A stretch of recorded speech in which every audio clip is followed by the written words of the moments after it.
तो जो आज का हमारा अगला टॉपिक है रेजिस्टिविटी ऑफ वेरियस मटेरियल्स। यहाँ एनलिस्ट किए गए हैं अलग अलग टाइप के मटेरियल्स, उनको मैंने क्लासीफाई किया है as conductors, semiconductors and insulators. On the basis of resistivity हम लोग क्लासीफाई करते हैं कि आपका मटेरियल क्या बनेगा, है ना। बड़ा होकर वो कंडक्टर बनेगा या सेमीकंडक्टर बनेगा या फिर इंसुलेटर बनेगा है कि। तो ये यहाँ पर डिसाइड हो जाता है।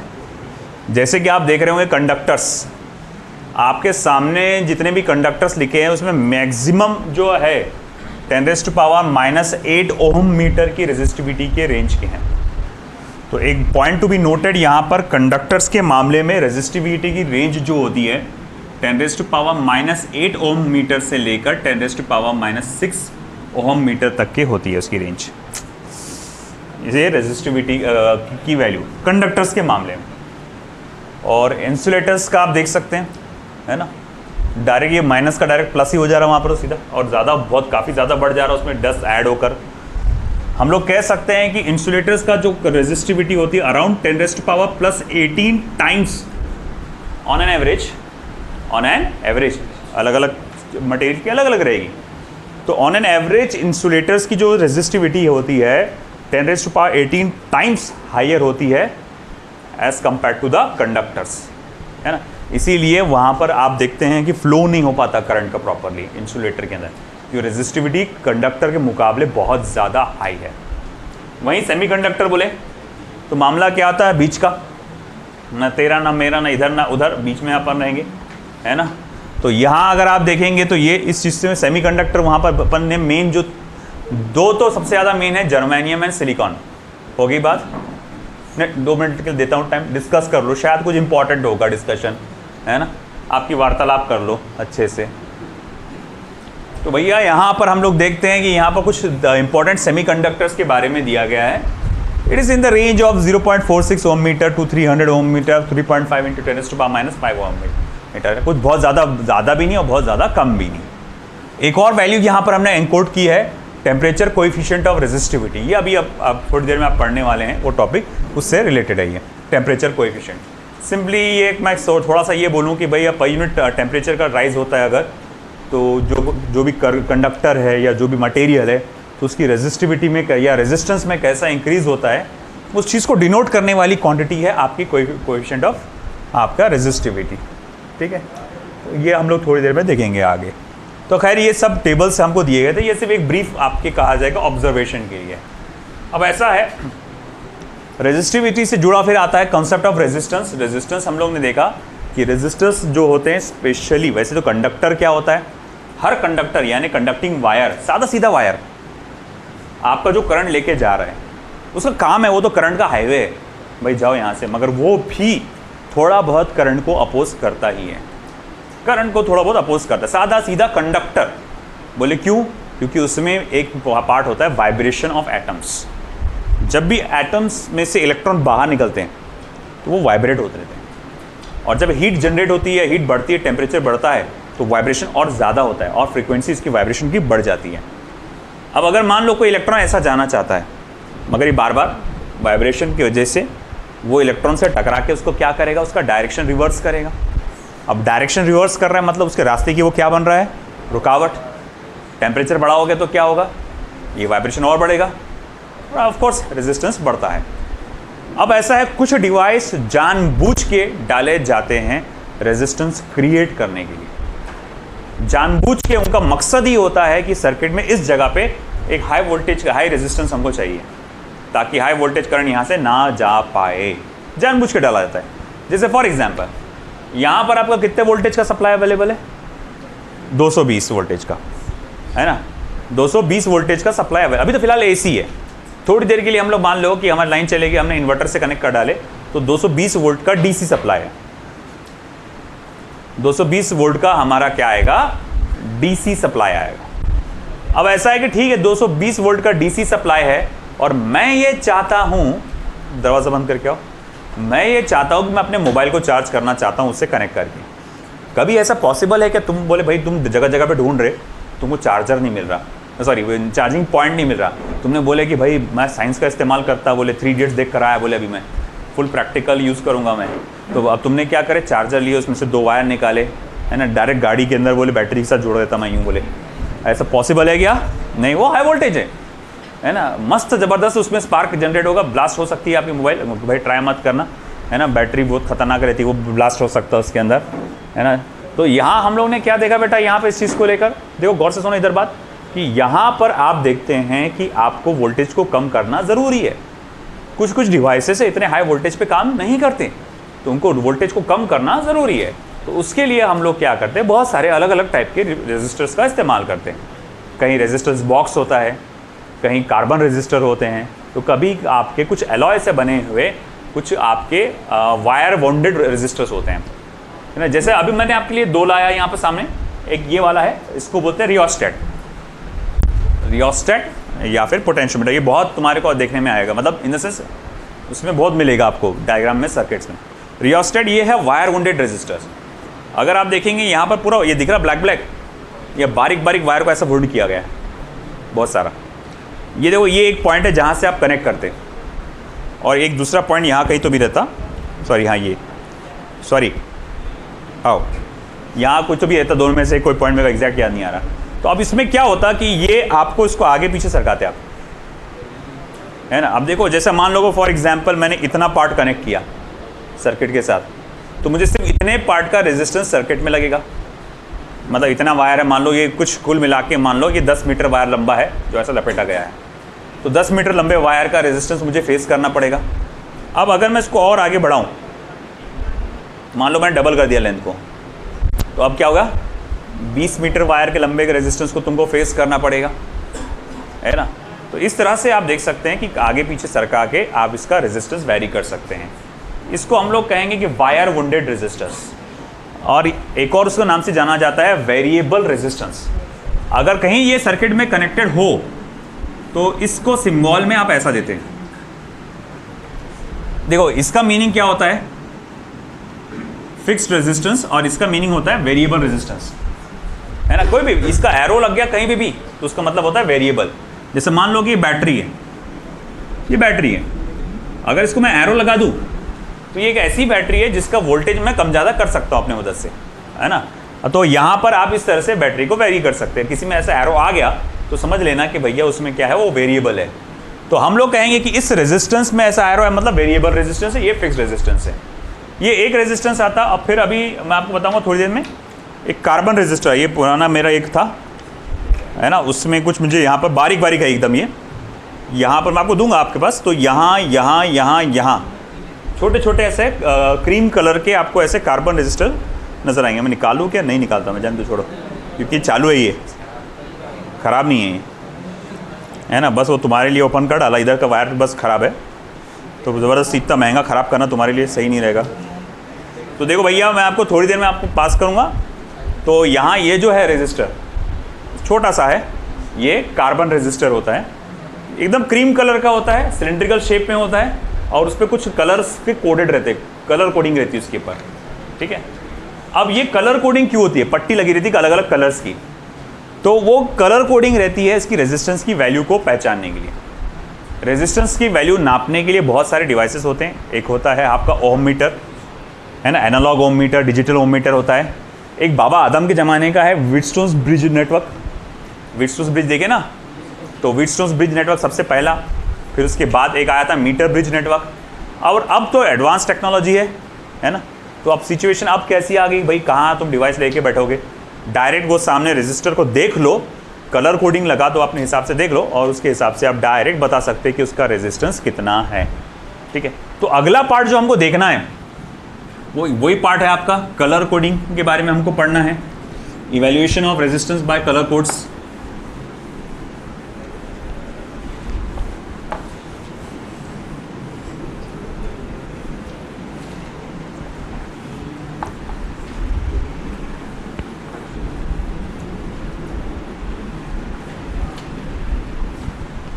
देखिए, तो अभी हम जो देख रहे हैं अगला part, that will be evaluation of resistance bye colour code, evaluation of resistance bye colour code, colour code की मदद से रेजिस्टेंस को कैसे इवैल्यूएट किया जा सके। जैसे कि मैंने बताया, ये जो कार्बन रेजिस्टर होता है छोटा सा सिलेंड्रिकल शेप का रेजिस्टर होता है, छोटा सा सिलेंड्रिकल शेप का रेजिस्टर होता है। उसमें कुल मिला के 4 बैंड्स होते हैं कलर के, ऐसे 4 बैंड्स रहेंगे कलर के। ओके, पहले 2 बैंड्स जो है, ये पहले 2 बैंड्स, इसे कोड बैंड कहा जाता है। क्या कहा जाता है? Code band. तीसरा बैंड जो होता है उसे कहा जाता है मल्टीप्लायर, और चौथा बैंड जो होता है tolerance, tolerance band. Tolerance band बताता है कि जो वैल्यू हम बता रहे हैं वो कम ज़्यादा कितनी है। उसमें कम, मतलब एग्जैक्ट वैल्यू तो नहीं बता सकते अपन यहाँ पर, थोड़ा बहुत उसके अंदर परसेंटेज एरर होने का चांसेस है, तो कितने परसेंटेज का एरर होगा इसके अंदर वो बताता है आपका टॉलरेंस बैंड, है ना। अब ये चीज़ें समझने के लिए ये वैल्यू क्या है, कैसा है, सबसे पहले एक टेबल है वो याद रखना ज़रूरी है ना। क्या है टेबल? देखो, सबसे पहले मैं यहाँ कलर्स लिखूँगा, फिर यहाँ पर आएगा कोड का कॉलम, फिर आएगा मल्टीप्लायर का कॉलम, और फिर आएगा टॉलरेंस का कॉलम, है ना। ये 4 कॉलम हैं आपके। Okay, colours, code, multiplier, tolerance, है ना। ये ऑफ कोर्स आपके स्टेट बोर्ड 11th में होगा ये आपको। अब देखो, सबसे पहले मैं स्टार्ट करूंगा ब्लैक से, डार्केस्ट ब्लैक, इसमें हल्का सा ब्राउन, फिर रेड, रेड से जाऊंगा मैं ऑरेंज, येलो, इसमें डाल देना मैं दे रहा भी, green, blue, violet, grey, white, एक नीलो, गोल्ड, हाँ ब्लैक। समझ में आ गया ना तुमको?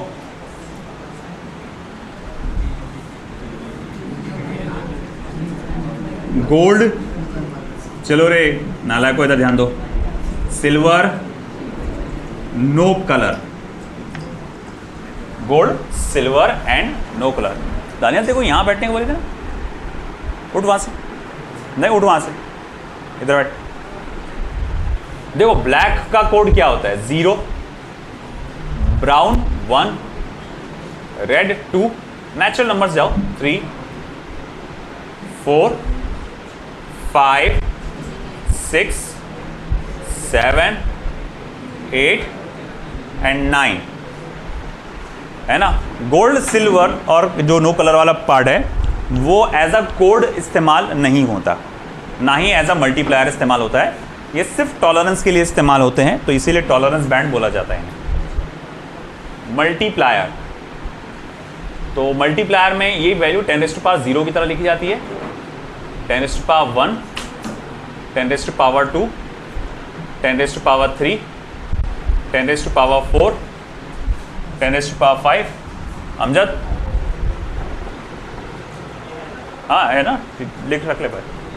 10⁻5, 10⁻6, 10⁻7, 10⁻8, 10⁻9।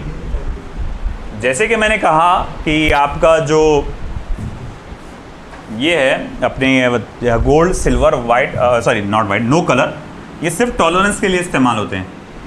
तो गोल्ड का टॉलरेंस बैंड की वैल्यू आती है ±5%, सिल्वर की टॉलरेंस बैंड की वैल्यू आती है ±10%, नो कलर के लिए आएगा ±20%। उसमें टॉलरेंस का मतलब उसके अंदर एरर होने का चांसेस है, इतना होगा एरर। ओके, अब मिसाल के तौर पे अगर मुझे कोई कोड ऐसा दिया हुआ है, फॉर एग्जाम्पल मैंने देखा कि ये भैया इस तरह से दिया हुआ एक बैंड है,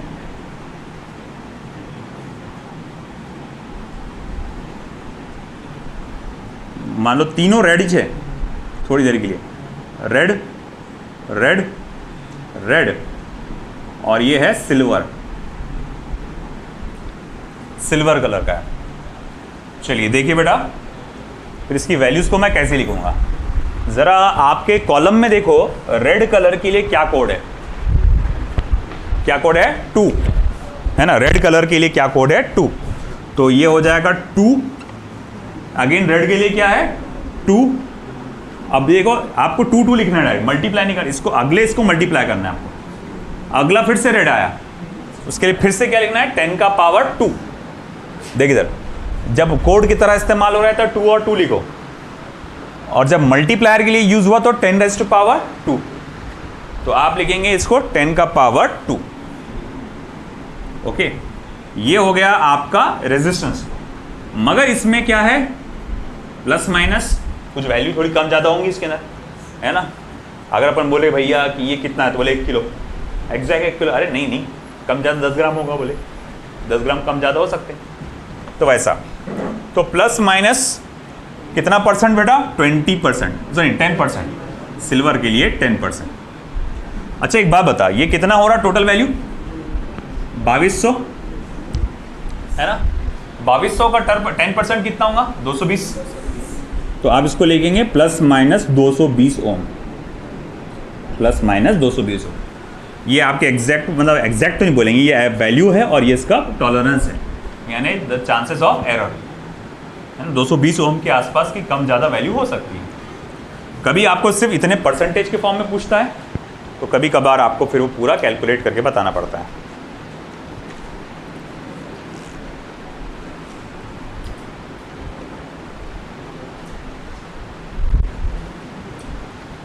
ठीक है, नेक्स्ट मैं एक और देखता हूँ बनाकर, आप मुझे बताओ क्या आएगा इसका। मान लो कि मेरे पास ये इस तरह से एक कार्बन रेजिस्टर है, इस पे एक बैंड है येलो कलर का, दूसरा बैंड है आपका वायलेट कलर का, तीसरा बैंड जो है वो है ब्राउन कलर का, और चौथा जो टॉलरेंस बैंड होता है वो गोल्ड कलर का है।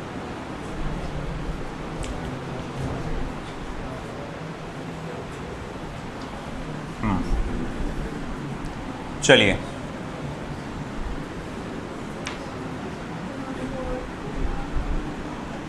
बोलो, सबसे पहला येलो कलर का क्या कोड आएगा 4, वायलेट कलर का 7, brown as a multiplier use होगा, ब्राउन के लिए क्या है 10 raise to power 1, plus minus gold के लिए कितना रहता 5% है, यानी 470 प्लस माइनस 5%। अच्छा 5% क्या आएगा, देखो 470 का 10th पार्ट क्या होता है, डिवाइडेड बाय 10, 47 का आधा 23.5, तो ये आएगा 23.5 ओहम।